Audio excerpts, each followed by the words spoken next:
नमस्कार, मैं हूं अमित कुमार। जनता मांगे जवाब में आपका स्वागत है। दिल्ली में कांग्रेस ने ओबीसी महासम्मेलन का आयोजन किया, जिसमें पार्टी के राष्ट्रीय अध्यक्ष मल्लिकार्जुन खड़गे, राहुल गांधी ने शिरकत की।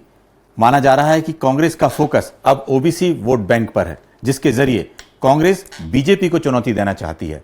इस महासम्मेलन में छत्तीसगढ़ के लगभग सभी बड़े नेता भी शामिल हुए। दरअसल छत्तीसगढ़ में 50% वोट बैंक ओबीसी के हैं।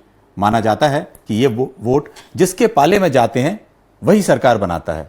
ऐसा बीते 2 विधानसभा चुनाव में देखा जा चुका है। शायद इसी के चलते विधानसभा चुनाव में 3 साल पहले कांग्रेस ने अपना फोकस ओबीसी वोट पर कर दिया है। लेकिन सत्ता से बाहर बैठी कांग्रेस की ये कोशिश कितनी सफल हो पाएगी, इसका अंदाजा लगाना मुश्किल है। इसी पर चर्चा होगी। पहले देख लेते हैं एक रिपोर्ट।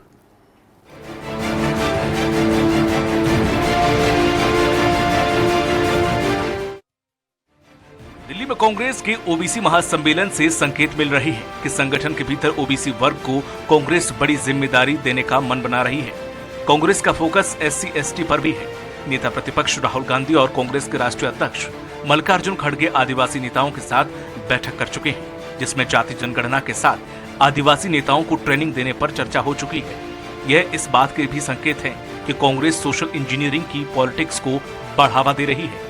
दिल्ली में देश भर के कांग्रेसी ओबीसी नेताओं को महासम्मेलन में आमंत्रित किया गया है। कांग्रेस अब ओबीसी नेताओं को नया टास्क भी सौंप रही है। पूरी की पूरी आपकी जमीन, ओबीसी दलित आदिवासियों की जमीन छीन छीन कर अदानी को दी जा रही है, अंबानी को दी जा रही है, टाटा को दी जा रही है, इन लोगों को दी जा रही है। इनके सिस्टम में कोई ओबीसी है ही नहीं, दलित है ही नहीं, आदिवासी है ही नहीं। तो इसलिए हमने कहा है जहां भी हमारी सरकार होगी वहां जाति जनगणना होगा। अखिल भारतीय कांग्रेस कमेटी के द्वारा दिल्ली के ताल कटोरा स्टेडियम में देश भर के कांग्रेस के ओबीसी नेताओं की बैठक आयोजित की गई है। जिस प्रकार से जातीय जनगणना कराने की बात की गई है, कांग्रेस के हमारे नेता श्री राहुल गांधी जी जातीय जनगणना को लेकर लगातार आंदोलन करते रहे हैं। दरअसल छत्तीसगढ़ में ओबीसी आबादी करीब 50% है। इनमें साहू, यादव, धीवर, कलार, कुर्मी और देवांगन समाज की बड़ी तादाद है, जो चुनावों में निर्णायक भूमिका निभाते हैं। कांग्रेस और बीजेपी दोनों पार्टियां ओबीसी मोर्चा संचालित करती हैं। 2018 के विधानसभा चुनाव में करीब 70% ओबीसी वोट कांग्रेस के पक्ष में था। लिहाजा भूपेश सरकार बड़े बहुमत से सत्ता में आई थी। लेकिन 2023 के विधानसभा चुनाव में 60% ओबीसी वोट बीजेपी के पक्ष में गया, तो कांग्रेस की सत्ता पलट गई। ऐसे में दोनों दल जानते हैं कि ओबीसी वर्ग सत्ता की सीढ़ी साबित हो रहा है। कांग्रेस पार्टी ने हमेशा पिछड़े वर्ग का शोषण किया है, अन्याय किया है, उपेक्षा किया है, उन्हें वोट बैंक के रूप में उपयोग किया है। और आज जब सत्ता से बाहर है तो उन्हें पिछड़े वर्ग की याद आ रही है। पर पिछड़ा वर्ग जानता है बार बार ठगा गया है। अब कांग्रेस के किसी झांसे में आने वाले नहीं है। छत्तीसगढ़ ही नहीं बल्कि देश के अलग अलग राज्यों में ओबीसी के छिटकने से कांग्रेस को भारी नुकसान उठाना पड़ा। यही वजह है कि कांग्रेस ने पहले तो जातिगत जनगणना का मुद्दा तेजी से उठाया, अब अलग अलग वर्गों को साधने के लिए बड़े कार्यक्रमों का आयोजन कर रही है। छत्तीसगढ़ में भी ओबीसी को साथ लाना इस समय कांग्रेस के लिए बड़ी चुनौती है। ऐसे में यह देखना दिलचस्प होगा कि आने वाले समय में कांग्रेस पिछड़े वर्ग को साथ लाने में कितना सफल हो पाती है। स्वराज एक्सप्रेस के लिए रायपुर से दिलीप साहू की रिपोर्ट। कांग्रेस की चुनावी विसात ओबीसी से बनेगी बात, इस पर ज्यादा चर्चा के लिए मौजूद हैं प्रवीण साहू बीजेपी प्रवक्ता, डॉक्टर अजय साहू कांग्रेस प्रवक्ता, डॉक्टर अजय चंद्राकर राजनीतिक विश्लेषक। बहुत बहुत स्वागत है आप तीनों का। आज एक बड़ा सम्मेलन दिल्ली में हुआ है, लेकिन उसमें बहुत सारी बातें सामने आई। कुछ हमने आपको सुनाई भी है कि राहुल गांधी ने क्या कहा है, लेकिन एक बात और उन्होंने कही है कि यदि उनकी सरकार की बड़ी भूल भी थी कि वो जाति जनगणना यदि वो करा लेते, ये भी उन्होंने कहा है। तो ये कहा जाए कि यदि ये उन्होंने माना है कि ये उनसे भूल हुई क्योंकि केंद्र सरकार ने बोल दिया है, तो अजय साहू जी आप बताएं, क्या जाति जनगणना ही इसका सब सॉल्यूशन रह गया है अब सिर्फ? देखिए, जाति जनगणना क्या है ये समझने की आवश्यकता है। इस देश के अंदर पिछड़ा वर्ग जो है उसकी आबादी, हम ये मानते हैं कि इस देश की आबादी का आधे से ज्यादा हिस्सा पिछड़े वर्ग का होना है। और जो पिछड़ा वर्ग है वो सबसे ज्यादा जाति भिन्नता पिछड़े वर्ग में ही आती है। कोई जैसे यादव की बात कर लीजिए, साहू की बात कर लीजिए, कुर्मी की बात कर लीजिए, धोबी की बात कर लीजिए, इस तरीके से जाति भिन्नता बहुत है। तो ये एक तरीके से जातिगत जनगणना करने से ये पता चलेगा, एक्सरे की तरह ये काम करेगा कि हमारे देश के अंदर किसकी कितनी आबादी है, उनकी आर्थिक स्थिति क्या है, उनकी शैक्षणिक स्थिति क्या है, सरकार किस तरीके से योजना बनाती है और विभिन्न जातियों को लेकर के किस तरह से इस देश के अंदर योजना बनाने की आवश्यकता है। तो मैंने जिस तरीके से कहा है कि अगर जाति का जनगणना होती है तो वो इस देश के अंदर एक एक्सरे की तरह काम करेगा और हमें मुख्य बीमारी क्या है इसका पता चलेगा, किस वर्ग को क्या लाभ देने की आवश्यकता है इसका पता चलेगा, किस वर्ग में शैक्षणिक योग्यता कम है ज्यादा है इसका पता चलेगा, किस वर्ग को वर्गीकृत करके उसे किस तरीके से रोजगार मुहैया कराया जाए इसका पता चलेगा, और किस तरीके से उनके भलाई के हिसाब से उनकी जिसकी जितनी आबादी है उसको उतना अधिकार किस तरीके से मिलना चाहिए। हम तो ये कहते हैं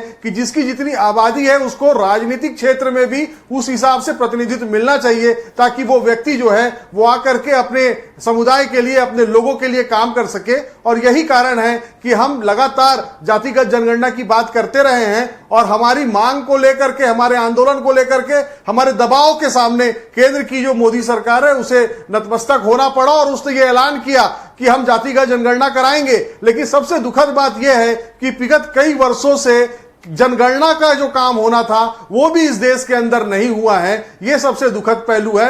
अब जातिगत जनगणना को लेकर के केंद्र सरकार की मंशा क्या है यह भी देखने वाली बात है। पहले जहां इसका 2019 में इसका जो बजट का अलॉटमेंट हुआ था वो 8,000 करोड़ का था, जिसे कम करके अब 500 करोड़ कर दिया गया है। तो ये केंद्र सरकार की मंशा को भी दर्शाता है कि वो इस मुद्दे को लेकर के मान तो गई है जातिगत जनगणना कराने के लिए, लेकिन क्या वो इसके लिए सहमत है जो कि वो इसको कराना चाहती है, कितनी गंभीरता से केंद्र की मोदी सरकार इसको लेती है। माननीय प्रधानमंत्री जी अपने आप को बताते तो ओबीसी वर्ग के हैं, लेकिन पहले उनके मुख्यमंत्री बनने से पहले जो है मोदी जी जो है वो सामान्य वर्ग से आते थे और पूरे देश को पता तब चला जब वो सांसद बन करके लोकसभा में पहुंचते हैं, तब पूरे देश को पता चला कि इन्होंने गुपचुप तरीके से अपनी जाति को मुख्यमंत्री रहते हुए ओबीसी वर्ग की सूची में डलवा दिया था। तो जब वो अपने आप को ओबीसी वर्ग का मानते हैं तो उनको भी ओबीसी वर्ग के लिए काम करना चाहिए। बिल्कुल, आपने कहा है ओबीसी वर्ग का मान। प्रवीण जी, एक है कि उन्होंने कहा कि एक्सरे के रूप में काम करेगी जाति जनगणना जिस तरह से होगी,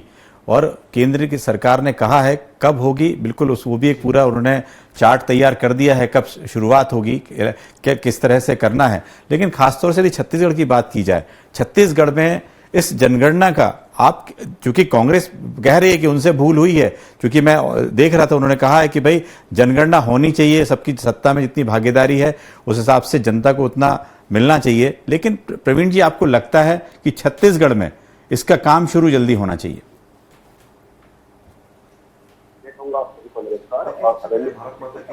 सभी को नमस्कार और आदरणीय सम्मानित जनता को प्रणाम।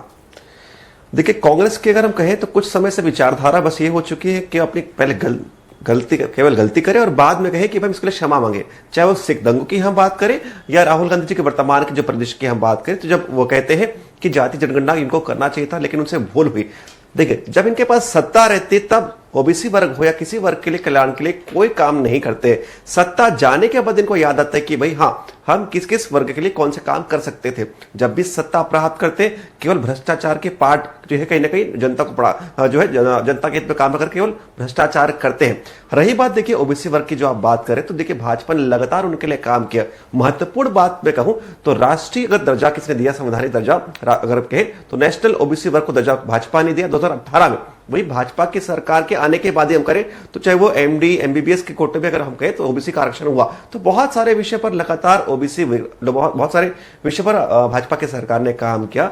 लेकिन मैं यही कांग्रेस सरकार से पूछना चाहता हूं, आज इनको जाति जनगणना याद आ रही है कि भाई एक्सरे की तरह काम करेगा, क्या इसके पहले कभी इन्होंने कुछ विषय कहा था? इन कितने साल सत्ता में थे, आपने क्यों इम्प्लीमेंट नहीं किया? क्योंकि लगातार आप केवल जो है ना जात पात की राजनीति करते थे और उसमें भी दोहरा रवैया। देखिए, जब इंदिरा गांधी जब सत्ता में थी तो कहते थे ना जात पर ना पात पर मुहर लगेगी हाथ पर, लेकिन जब राहुल गांधी जी आते हैं, जब उनको लगता है कि सत्ता प्राप्त नहीं हो पा रही तो ही स्टेटस को चेंज करते हैं कि भाई जाति जनगणना होने चाहिए। और आज हम कर रहे हैं तो लगातार इनको कहीं ना कह सकते हैं कि मजबूरी में समर्थन करना पड़ रहा है। लेकिन अगर हम बात करें ओबीसी वर्ग की, इस प्रदेश की हम बात करें तो सबसे अधिक किसने हित किया है तो भाजपा की सरकार ने किया है। कांग्रेस जब भी सत्ता में आई है, चाहे प्रदेश हो चाहे देश हो, सभी वर्गों का केवल शोषण किया है। शोषण करने में कोई भेदभाव नहीं किया। हाँ, लेकिन अगर कहें हित किसी का हुआ है कांग्रेस के कार्यकाल में तो केवल गांधी परिवार का ही हुआ है। रही बात, देखिए मैं इनसे पूछना चाहता हूं कि ओबीसी वर्ग की हम बात कर रहे हैं, चलिए मैं आंकड़ों के साथ बात करता हूं। क्रीमी लेयर की जो राशि थी परिवारों के पहले जो आय थी वो लगभग 6 लाख थी। भाजपा की सरकार आती है, उस राशि को बढ़ाकर 6 से 8 लाख करती है और 2023 में जो क्रीमी लेयर की राशि बढ़ाकर 12 लाख कर देते हैं, जिससे कहीं ना कहीं ओबीसी परिवार को आरक्षण का लाभ मिले। इतने साल सत्ता में थे, मुझे बता दीजिए कांग्रेस की सरकार ने क्या किया? कुछ भी नहीं किया। भाजपा की सरकार ने लगातार सभी वर्गों का कहीं ना कहीं ध्यान रखते हुए, और महत्वपूर्ण विषय देखिए ओबीसी वर्ग के साथ जो हमारे जनजाति भाई है उसका भी उल्लेख करना चाहूंगा, और उल्लेख इसलिए करूंगा क्योंकि मंशा आज मैं कांग्रेस पार्टी की स्पष्ट करना चाहता हूं। दीपक अजय चंद्राकर जी हमारे साथ है, डॉक्टर अजय चंद्राकर हैं, लेकर आया। जी मतलब छत्तीसगढ़ की जो बात हम कर रहे हैं उसमें यह है कि किस तरह से जो ओबीसी वर्ग है, करीब 50% जो वोट बैंक है वो ओबीसी वर्ग से आता है। आरक्षण की बात भी पिछली सरकार ने भी कुछ आगे बढ़ाई थी, लेकिन आपको लगता है कि जितनी बातें होती हैं पॉलिटिकल फोरम पे, वो यदि सरकार बनने के बाद वो उसका एग्जीक्यूशन हो जाए तो कहीं ना कहीं वो सीधा जनता को फायदा होगा? आपको लगता है कि कुछ एग्जीक्यूशन में कहां गड़बड़ जाती है? वो बात चाह रहे हैं कि भाई कांग्रेस भी चाह रही है, बीजेपी भी चाह रही है, लेकिन वो एग्जीक्यूशन में दिक्कत आ जाती है, और किस तरह से एग्जीक्यूशन हो ये बहुत जरूरी है। बिल्कुल अमित जी, आपके एक सवाल से कितने सवाल उभर रहे हैं और जितने जवाब निकल रहे हैं स्नेहिल दोनों प्रवक्ताओं के द्वारा, उतने सवाल हैं।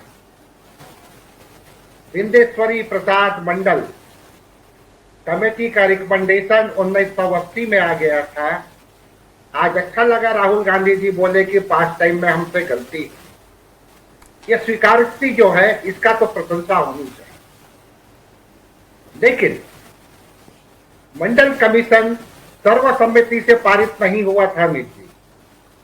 उसमें आर.एन. नाइक जी इसका विरोध किए थे कि आप 27% आरक्षण दे रहे हैं, लेकिन ओबीसी में 2 जातियां, एक है ऑप्टिकल जातियां जैसे कामगार लोग हैं, कुम्हार लोग हैं या श्रमजीवी लोग जो मेहनत करते हैं, और दूसरी वो जातियां हैं जिनके पास में जमीन है।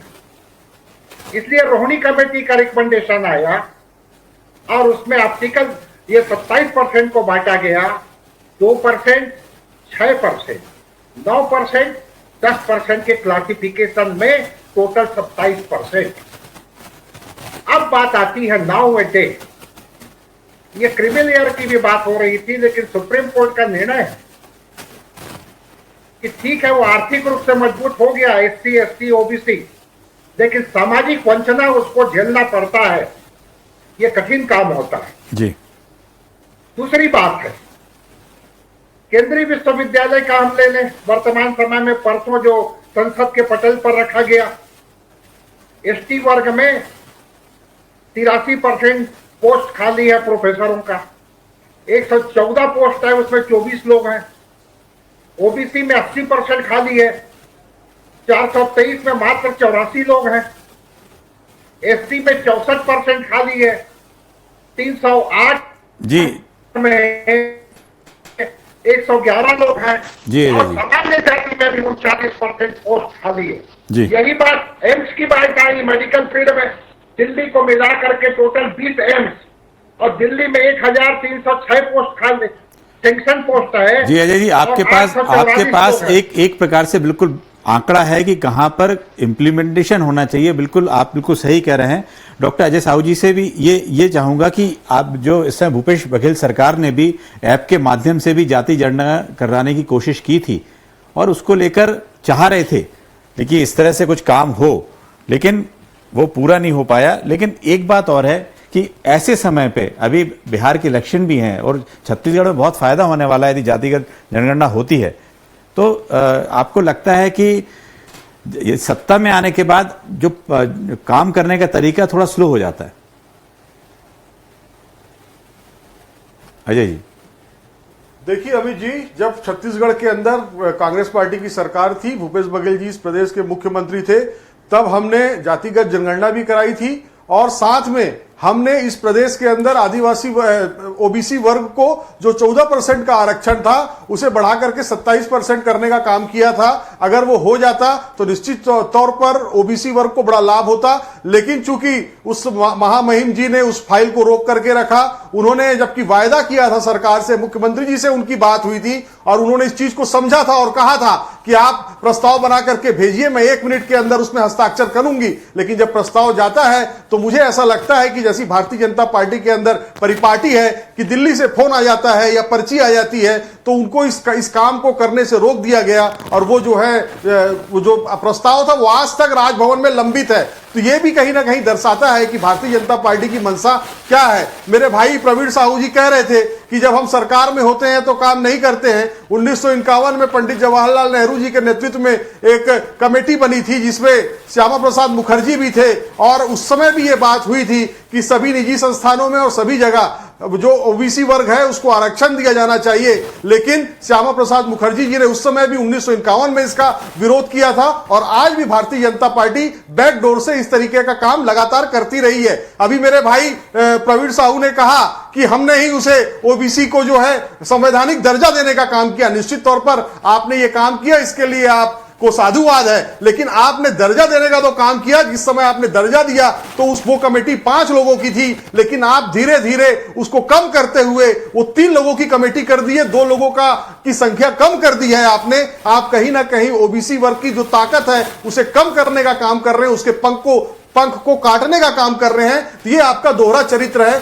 इसी प्रदेश के अंदर मेरे समाज से आने वाले अरुण साहू जी भारतीय जनता पार्टी के प्रदेश अध्यक्ष थे, उनके नेतृत्व में चुनाव लड़ा जाता है, लेकिन जब मुख्यमंत्री बनाने की बारी आती है तो आदिवासी वर्ग से केवल अडानी के फाइलों को पास करने के लिए दिल्ली से बिठा करके यहां पर विष्णुदेव साय जी को भेज दिया जाता है और इसमें पिछड़े वर्ग के मेरे भाई अरुण साहू के साथ नाइंसाफी होती है। तो ये लगातार जो नाइंसाफी करने का काम भारतीय जनता पार्टी ओबीसी वर्ग को के साथ कर रही है, ये बहुत निंदनीय है। मैं तो साधुवाद दूंगा माननीय राहुल गांधी जी को, जिन्होंने ये बात को माना कि हमसे गलती हुई है। आपसे कितनी गलतियां हुई हैं उसे स्वीकार करने की बात क्यों नहीं करते? इन्होंने आज के ओबीसी सम्मेलन वाले जो डिबेट है उसमें इन्होंने कहा कि कांग्रेस पार्टी भ्रष्टाचार में लगी रहती है। इन्हीं की पार्टी के रायपुर के सांसद कहते हैं जब भारतीय जनता पार्टी के पास कोई मुद्दा नहीं होता तब हम भ्रष्टाचार का आरोप लगाते हैं और उसमें 90% आरोप झूठे होते हैं, 10% में कुछ सच्चाई हो सकती है। ये इनकी पार्टी के सांसद कहते हैं, सार्वजनिक मंच पर कहते हैं। तो इस तरीके से भारतीय जनता पार्टी का ये चरित्र है।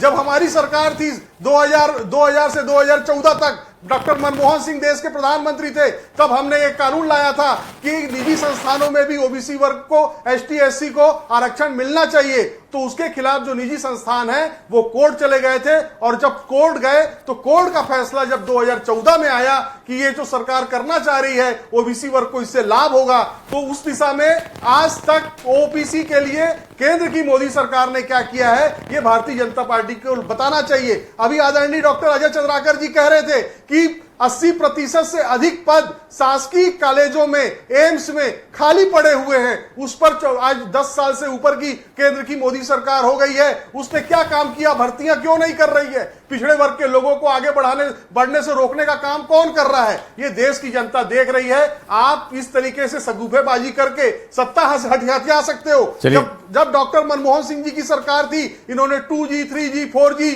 कोल स्कैम, कॉमनवेल्थ गेम, क्या क्या आरोप लगाए थे। आज 11 साल हो गए और हमारी सरकार के मंत्रियों को इनके आरोप पर हमने जेल भेजने का काम किया था।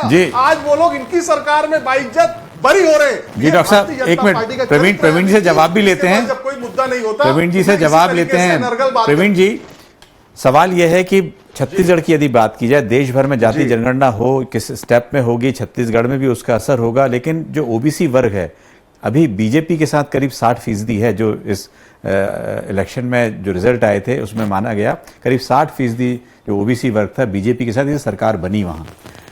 तो उसकी अपेक्षाएं, जो उम्मीद भी है कि किस तरह से जो पद खाली हैं, जो चंद्राकर जी ने विषय उठाया है, तो लगता है कि उस जगह पर सरकार कितनी गंभीर रहेगी? देखिए, सबसे महत्वपूर्ण विषय देखिए, जो कह रहे थे ना कि भाई संवैधानिक दर्जा किसने दिया, उन्होंने स्वीकार कर लिया कि भाजपा की सरकार में ही जो नियत और नेतृत्व के चलते हम कहें तो ओबीसी वर्ग को संवैधानिक दर्जा भाजपा सरकार ने दिया, आज तक नहीं दे पाए थे। रही बात, देखिए एक महत्वपूर्ण विषय उन्होंने उठाया था कि भाई देखिए कि भाई कांग्रेस के कार्यकाल में भूपेश बघेल जी ने कहीं ना कहीं जाति जनगणना कराई थी। मैं स्वयं ओबीसी वर्ग से आता हूं, मेरे आसपास रहने वाले बहुत सारे ओबीसी वर्ग है, किसी एक व्यक्ति से मिलने कोई सरकारी अधिकारी आया होता कि भाई हेड काउंट हो रहा है, किसी के पास कोई जानकारी होती? केवल कागजों में केवल कहीं ना कहीं उन्होंने जाति जनगणना प्रदेश में कराई थी, इसलिए इनके पास कहीं ना कहीं साहस नहीं था कि उस रिपोर्ट को सार्वजनिक करें। रही बात, देखिए अरुण साहू जी के विषय पर टिप्पणी कर रहे थे, मैं जनता को बताना चाहता हूं कि देखिए जब 2018 तक कांग्रेस बहुत प्रचंड बहुमत से कहीं ना कहीं सत्ता में आती है, तब तत्कालीन कहे तो कद्दावर नेता ताम्र साहू जी के घर पर जश्न मनता है और लगातार कहीं ना कहीं रिपोर्ट्स आ रही थी कि ताम्र साहू जी सीएम बनने वाले हैं। तब कहीं ना कहीं आपने एक साहू व्यक्ति को कह सकते हैं कि उनको मुख्यमंत्री जो पद से वहां आपने वंचित किया और आपने डिप्टी सीएम तक नहीं बनाया। और आज हम कहें तो सम्मानित नेता, प्रदेश के यशस्वी नेता आदरणीय अरुण साहू जी कम से कम डिप्टी सीएम तो है। आप आज अपने व्यक्तित्व से आप कहीं ना कहीं कह रहे हैं कि आप जिस प्रकार हम कहें तो आदिवासी वर्ग का अगर कहें तो बहुत अच्छा व्यक्ति आदरणीय मुख्यमंत्री श्री विष्णुदेव साय जी का अगर जिसके माध्यम से कार्य हो रहा है, उनके कहीं ना कहीं प्रतिष्ठा पर आप प्रश्न उठा रहे हैं। क्या आप नहीं चाहते कि आदिवासी वर्ग का व्यक्ति सीएम बने? हम तो चाहते हैं। देखिए, सबका साथ सबका विकास के हमारे नारा है, उसके चलते हम काम कर रहे हैं। लेकिन रही बात, देखिए जिस विषय पर आज हम डिबेट कर रहे हैं, ओबीसी वर्ग का अगर कहीं ना किसी ने काम किया, किसी ने सहयोग किया तो भाजपा की सरकार ने किया। इसलिए जिस प्रकार आप आंकड़े भी बता रहे कि हमने जिस प्रकार उनका सहयोग किया वो कहीं ना कहीं हमारे वोट के परसेंटेज में देखने को मिलता है। लेकिन देखिए महत्वपूर्ण जो विषय जो मैं पहले की डिबेट में जो पहले पॉइंट पे कहना छोड़ गया, देखिए जब दीपक बैजी सांसद थे तब हम कहें तो जनजातीय वर्ग को आरक्षण देने के लिए मोदी सरकार बिल लेकर आती है, तब जितने भी कांग्रेसी सांसद थे वो कहीं ना कहीं विरोध करते हैं, क्योंकि वो नहीं चाहते कि प्रदेश की जनजाति हो चाहे देश भर की जनजाति वर्ग हो या ओबीसी वर्ग को आरक्षण का लाभ मिले। भई जो ये बार बार कह रहे हैं कि भूल हुई तो उसका संज्ञान आपको सत्ता जाने के बाद क्यों हो रहा है? आप 50 वर्ष से अधिक सत्ता में थे, एक बार नहीं, दो बार नहीं, लगभग 50 वर्ष से अधिक आप सत्ता में थे। यदि आपकी मंशा होती तो लगातार आप ओबीसी वर्ग के साथ प्रत्येक वर्ग के हित में आप काम करते। अरे भाई 2018 क्यों लग गया कि ओबीसी वर्ग के आयोग को संवैधानिक दर्जा देने में? क्योंकि कहीं ना कहीं जब आप सत्ता में थे आपने किसी भी वर्ग का कोई कल्याण की आपने ना योजना बनाई ना मंशा बनाई। भाजपा की सरकार आती है और वर्तमान में 11वां वर्ष चल रहा है, हो सकता है कुछ समय लग रहा हो, चंद्राकर जी काम 50 साल में नहीं हुआ, उसको करने में हमें समय लग रहा है। लेकिन हमारी मंशा निश्चित रूप से स्पष्ट है कि हम सभी वर्ग का हम ध्यान रख रहे हैं। जी प्रवीण जी, चंद्राकर साहब हैं, आप लगातार नजर रखते हैं किस तरह से दोनों सरकारें किस तरह से काम करती हैं और क्या उनको करना चाहिए, क्योंकि ये बात सही है कि छत्तीसगढ़ में ट्राइबल को भी नहीं छोड़ा जा सकता है, क्योंकि कहते हैं कि जीत तो बस्तर से मिलती है, क्योंकि वहां पर भी देखा जाए तो 29 में से इस बार बीजेपी को भी 24 सीटें वहां मिली हुई हैं उस पूरे इलाके में। लेकिन ये कहा जाए कि राजनीतिक पार्टियों के लिए ओबीसी हो, एसटी हो, एससी हो, लेकिन छत्तीसगढ़ की बात की जाए तो सबसे बड़ा वर्ग जो है ओबीसी का है। इस चुनाव में यदि मंथन हो रहा है तो उसका कहीं ना कहीं यदि कहीं सार निकलेगा या कुछ काम होगा, यदि कुछ दिखाई देगा, यदि छत्तीसगढ़ में होता है तो उसका असर अगले चुनाव में जरूर देखने को मिलेगा। आप मानते हैं इस चीज को? देखिए अमित जी, छत्तीसगढ़ के वोटिंग बिहेवियर की चर्चा करेंगे और पर्टिकुलर ओबीसी जाति की, तो अलग अलग समय पर अलग अलग वो अपना सेल्फ इंटरेस्ट देख करके निर्णय लिए। अगर हम डॉक्टर रमन सिंह जी तीनों जो चुनाव जीते उसमें परसेंटेज का स्तर देखें ओबीसी वर्ग का भी, तो और भूपेश जी जिस तरह से जीत के आए और अभी विष्णुदेव साय जी की सरकार बनी है, या बीजेपी जो जीत के आई जी, तो एक अलग ट्रेंड में रहा है। लेकिन मैं आपके इस प्रतिष्ठित चैनल से एक सिर्फ 30 सेकंड का एक निवेदन करना चाहूंगा जी जी जी, क्योंकि ये एससी एसटी ओबीसी छत्तीसगढ़ की संविधान मेरे पूरे देश के पैरा मिलिट्री फोर्स में जिसमें ये इसी वर्ग के बच्चे आते, कोई कॉर्पोरेट जगत के बच्चे नहीं आते जी। वर्तमान समय में 1,09,868 पोस्ट खाली है जी। ये ओबीसी एससी एसटी की बात करते हैं तो पेंशन पोस्ट को तो बढ़ते, इसमें सीआरपीएफ में 34,000 पोस्ट बिल्कुल अजय जी, आप बिल्कुल बात कर रहे हैं, ठीक कर रहे हैं, लेकिन वक्त हो चला है। लेकिन आज की डिबेट में जिस तरह से आज यदि कांग्रेस पार्टी इस पर मंथन करती है और उसका इम्प्लीमेंटेशन होता है, उसका असर छत्तीसगढ़ के पर ज्यादा इसलिए पड़ेगा क्योंकि मैंने कहा कि करीब 60% जो वोट बैंक है वो बीजेपी के हाथ में है। और ये जरूर है, एनालिसिस होगा, किस तरह से काम होगा, जाति गणना कैसे होगी, स्टेप में कब तक आगे बढ़ेगी। और ये जरूर है कि आगामी जब चुनाव होंगे केंद्र के और राज्य के, छत्तीसगढ़ के और मध्य प्रदेश के, तब तक जरूर हो जाएगी। इस डिबेट में फिलहाल इतना ही, दीजिए इजाजत।